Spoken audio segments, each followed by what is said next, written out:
Do you agree with this statement? If you're going to spend time developing yourself in one area, you want to use that time in the most effective way possible. Well, if you agree with this statement, watch this video because I'm going to share a technique that I use to make sure my time is as most effective as possible in the areas I'm trying to develop myself in.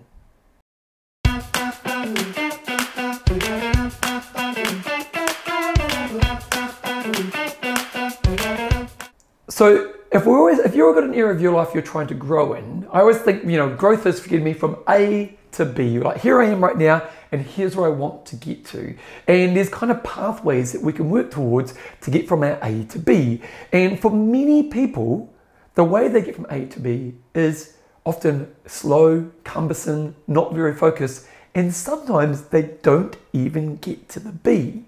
And ideally what we want to be thinking about when we're trying to set a pathway for growth, we want to make sure that A, we can get to the A to B, so we can get to the goal that we're trying to achieve. But B, our pathway is the most effective pathway possible. So that as we take time and energy in the actions that we're doing to get us from our A to B, we're moving in the most effective way. So change happens quickly, happens effectively, and ultimately has a higher chance of being long-term change. Now, in thinking about how do we get from A to B in the most effective way possible, there's many techniques we can use, but there's a really cool technique that I like to use, and I'll use my theory with piano playing. So let's say I'm doing some theory work. Let's say right now I'm aiming to do grade 5 in my piano playing.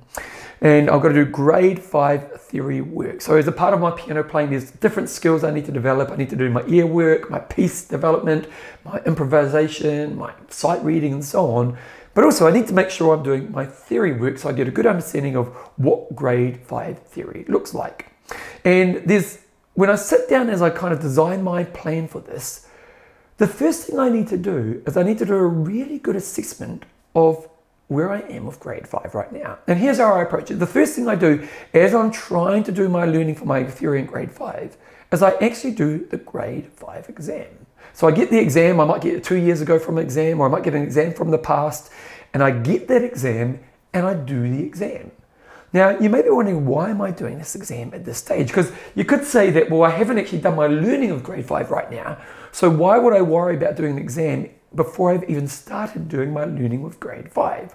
Well, if I'm trying to make the most effective A to B, what I'm trying to do when I do that exam is I'm trying to see, what do I already understand? Where am I a little bit murky? And where do I have no understanding at all? So I sit down, I do my grade 5 exam, and at the end of it, there's probably 30 to 40% of it, which I'm actually already really on top of. Like I know that 30 to 40% really, really well. And then there's going to be like another 30 to 40% where, or maybe 30% where I'm a little bit murky. I'm a little bit, there's some idea, but I don't really know it. And then there might be another 20 to 30, 40%, whatever makes 100%. There might be this area where I have no idea at all in this area of my learning. So after doing my exam, there's 3 segments. There's the segment that I know, there's a segment where I'm a little bit murky, and there's a segment where I have no idea at all. Now, why is this important? Well, then when I develop my development pathway from getting me from A to B, why would I spend any time in the area that I know?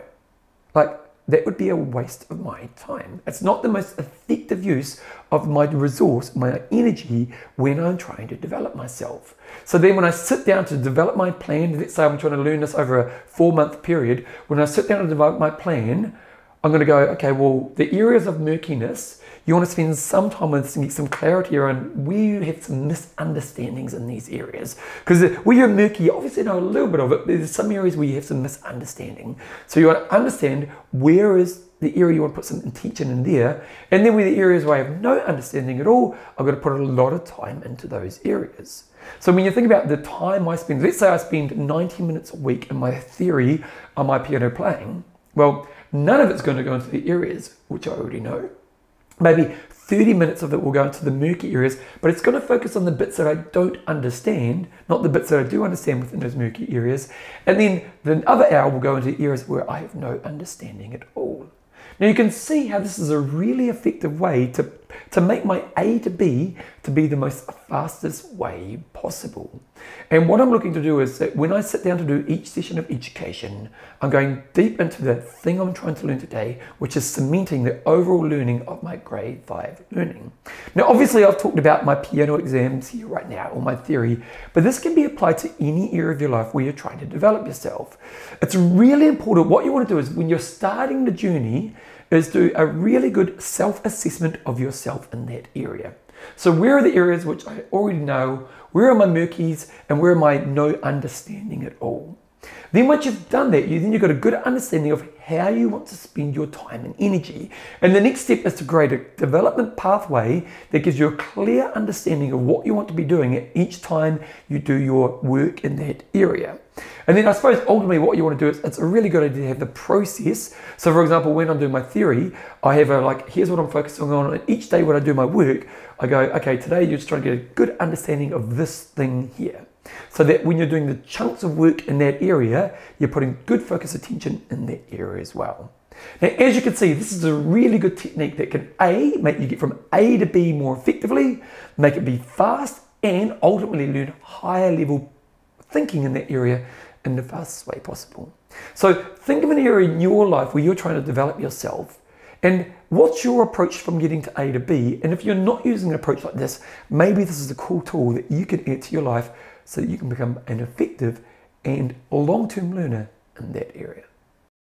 If you enjoy my pieces and you want to bring exercise into your life, you need to check out my book, I Will Make You Passionate About Exercise. This book is designed to be a step-by-step journey that teaches you the right lessons and experiences to guide bringing exercise into your life, not just for a moment, but where you get to the place where you have a long-term love of exercise. So you get fitter, you get healthier, you have great stress releases, and you feel amazing about yourself. This book has been hugely successful, getting to the top 10 in the world for health and fitness books. So if it's time for you to bring health and fitness into your life, go to Passion About Exercise, click on the link, go through the process, and you can be starting your journey of finding your love for exercise really soon.